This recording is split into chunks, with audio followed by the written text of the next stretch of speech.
Hi there. Imagine, if you will, you have a reasonably complex strategy assigned to an event.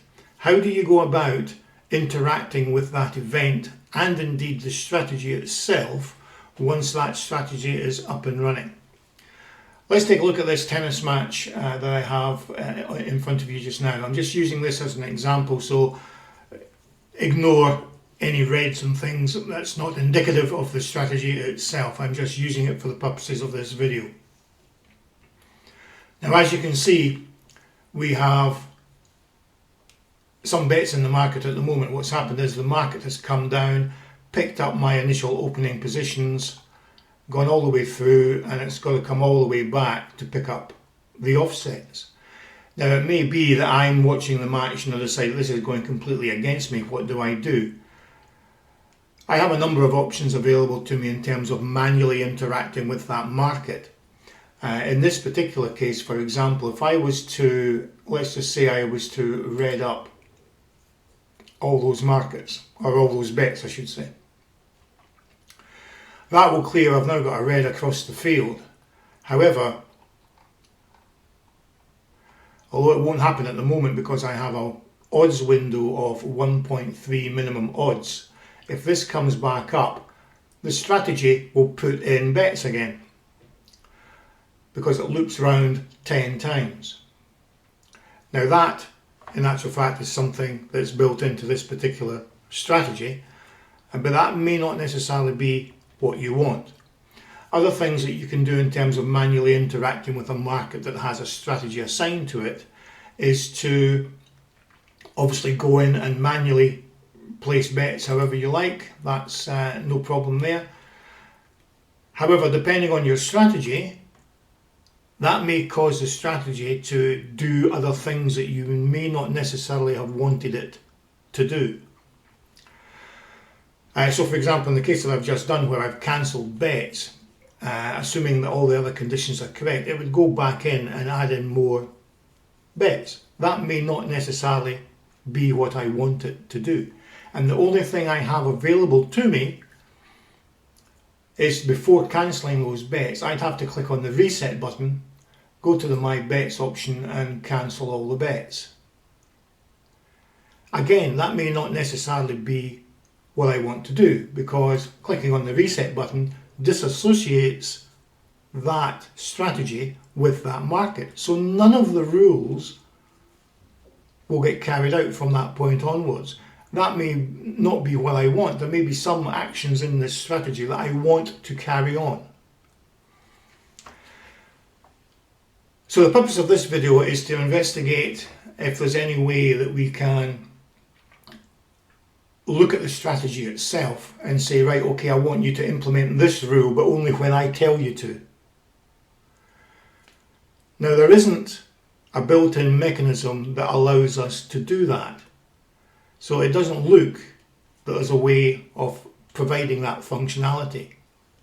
Or is there? Now, with the strategy editor open, you'll see I have a blank strategy there called Manually Interact with Strategy. What we're going to do is make use of some of the inbuilt functionality of the automation to provide us with a utility that will allow us to interact with the strategy. Now, to do that, there's going to be three main areas that we might want to use. The first one is we're going to use the @runtime selection method.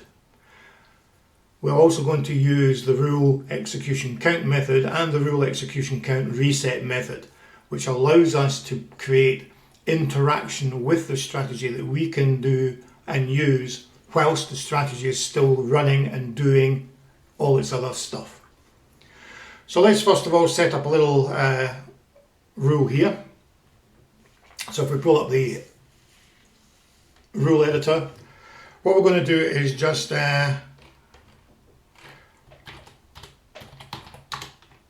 set up a new rule.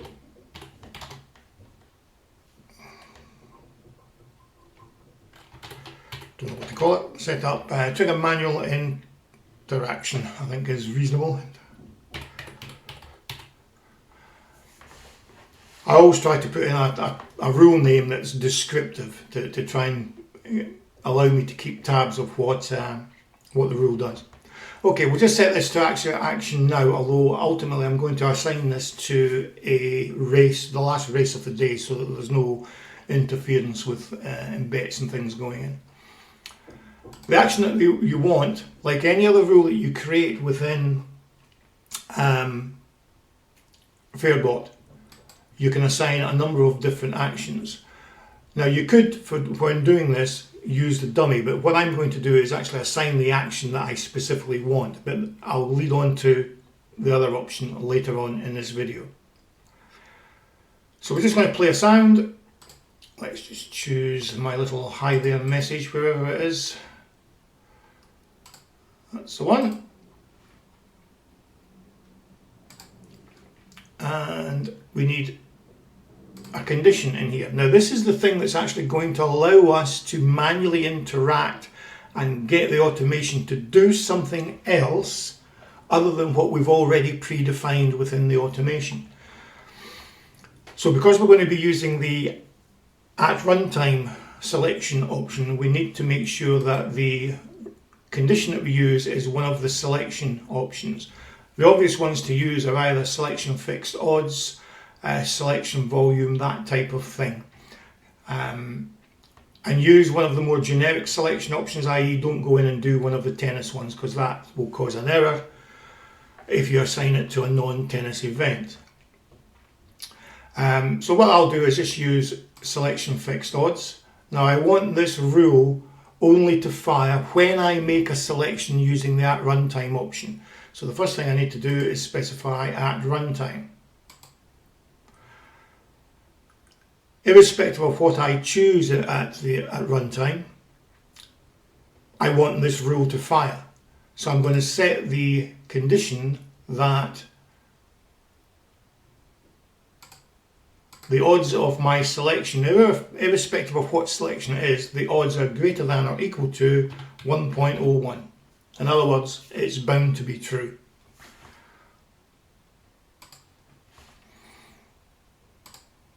Okay, so let me just save that and we'll action that and let's see what happens. So first of all, I'm going to switch to a different market. Okay, so I'm looking at the last race of the day, and you'll see that we haven't assigned a strategy as yet. So if I choose that one that I've just created, the manually interact with strategy, you'll see that initially we get an error coming up, and that is because I haven't selected a runner from the drop down list. And this is why we're using the at runtime option, because by selecting a runner from here, that will trigger this rule to fire, and in this case carry out this action, which is going to play a sound. So I can choose any one of these runners, it doesn't matter. Hi there, please remember to subscribe, like and share this video, as it really helps to promote the channel. Thank you. Okay, so that is the basis of what we're going to do within the strategy. Now what I want you to do, obviously it's effectively a blank strategy here. I'm not going to create this in a strategy that's already working. But imagine that we've got lots of other rules there that carry out the function of the strategy itself as designed by you. All we're doing here is adding in the necessary rules to provide some sort of manual interaction. A couple of quirks that you might have to be aware of, however. First of all, you can choose any one of these runners. It's the initiation of assigning one of these runners to the condition that triggers the rule firing. The other thing is here, this is a one-off. Having assigned war chant to this rule, that rule has been executed. I can't fire it again. So I can't play that method again, you might be pleased to hear, simply because this rule has already fired. So let's look at a way of providing us with a mechanism whereby we can go back in and carry out that functionality again if we so desire. And obviously it's going to be very much strategy dependent.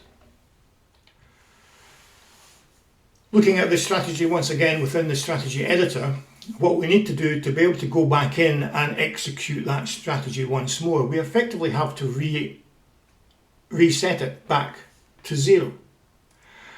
And the way that we can do that is by putting in another rule which will make use of the reset counter functionality. So just let's call this reset manual trigger. Again, we'll just set it to go now. The action is going to be reset rules number of executions.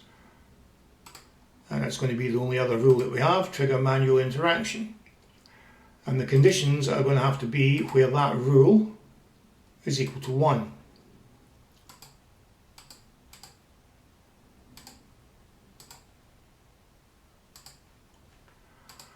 Okay, so if I save this, now you'll see a little bit of a quirk. Let me just reset this and go back in and assign it again. So once again, you'll find that nothing happens because of this error here. Watch what happens, however, when I select one of the runners. I want you to particularly note the execution count for this rule and the execution count for this rule. Hi there, please remember to subscribe, like and share this video as it really helps to promote the channel. Thank you. You see how the first one's been reset? Hi there, please remember to subscribe, like and share this video as it really helps to promote the channel. Thank you. But why did it play again? That's the question. It played again because of the wait time of 10 seconds. This got reset to 0. That condition was still there, which meant that when this 10 seconds kicked down to 0, it played again because that condition was true. And that's the quirk that you need to be aware about when using this mechanism. If I reset that once again and reassign it, again we'll go back to where we were before at the beginning.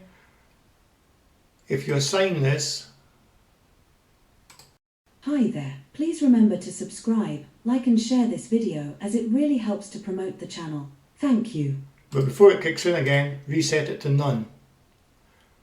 And that will see that tried to kick in again, but that condition isn't true, and that stopped the rule from firing again. So that's one thing that you should be aware of. There's that little quirk. So you make your selection and then essentially reset it. Now I'm going to turn the volume of my speakers down so you don't keep getting that message all the time. Though you should be subscribing, liking and sharing, of course, but you knew that anyway. Now let's reset that again and reassign it.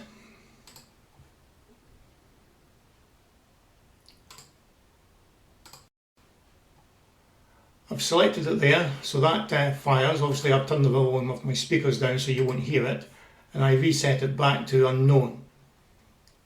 So there it's tried to fire again. Now if I now reassign it, use a different runner this time, it's tried to play that message. Obviously you won't hear it because I've turned the speakers down, but notice how it doesn't get reset, and that's because this rule here has already fired.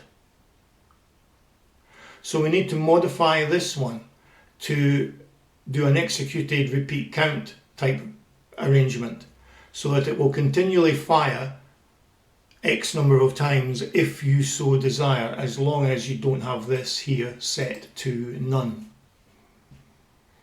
Okay, so back into the strategy editor, we simply need to change this rule here, change its execution count to however many you think you might need. Let's just say 10 for the purposes of this exercise. Leave the wait time set to 10. I would tend to say keep the wait time the same as that wait time for that rule that you're using there. We set that back to OK and save it. Let me just reset that once more and reassign it.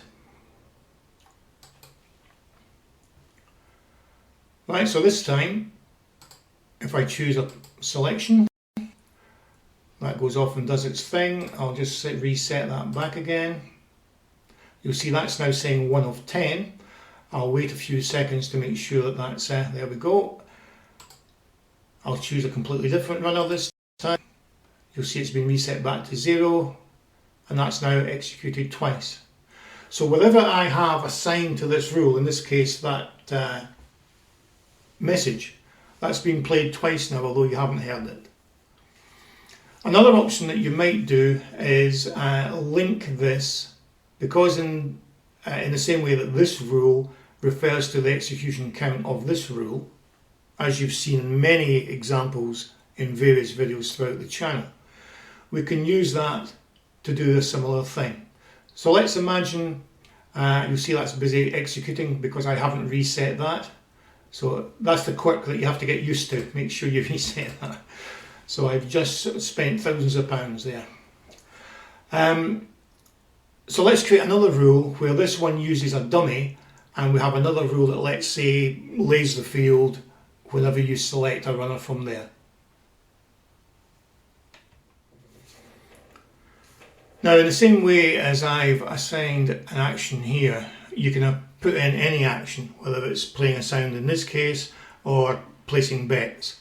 The same sort of actions you can do in any other rules.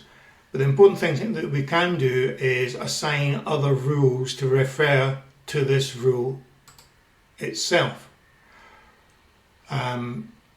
So for example, if I insert another rule, let's just call this, we'll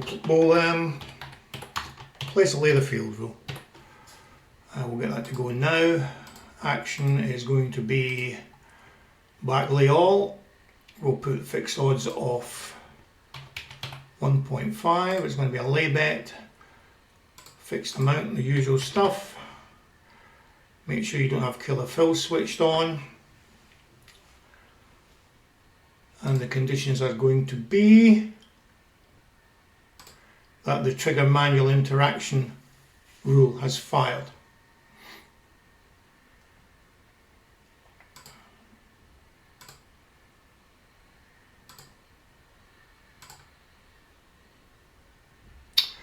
So that needs to be equal to 1.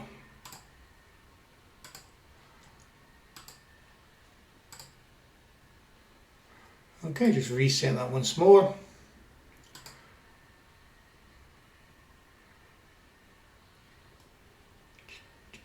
Reassign it, and once again I'll make my selection. Hi there, please remember to subscribe, like and share this video as it really helps to promote the channel. Thank you. What I forgot to do was remove the sound file. Never mind, I'll do that in the next stage. Okay, so we've now had this one executed, resetting that, and the placelet LTF has been fired in as well. And there we are. Lay the field, all ready to go. So in other words, you can have a whole sequence of rules all referring to these trigger mechanisms up here that then get carried out. Now, depending on how many times you wish to interact with the strategy, you may need to change the conditions with regard to when these rules identify that something has been happening. In other words, when you've requested further interaction manually. But the point I'm trying to make in this video is that with just a few additional rules, you can provide a mechanism that allows you to do other things. So for example, you might have a rule that resets a stepping mechanism. So for example, in that tennis match earlier on, if I switch back to that, you'll see how these things loop round 10 times. I might have a rule there that when I make a selection there, it resets all of the counters for those rules. For example, there's lots of little things you can play with to allow you to provide that additional manual interaction. So there isn't a built-in mechanism that allows you to do that, but by using this technique you can cobble something together. Okay guys, I hope you found that useful. Let me know how you get on with that and any ideas with regard to how you would use it. That's always interesting for everybody. And I'll speak to you in the next one. Cheers.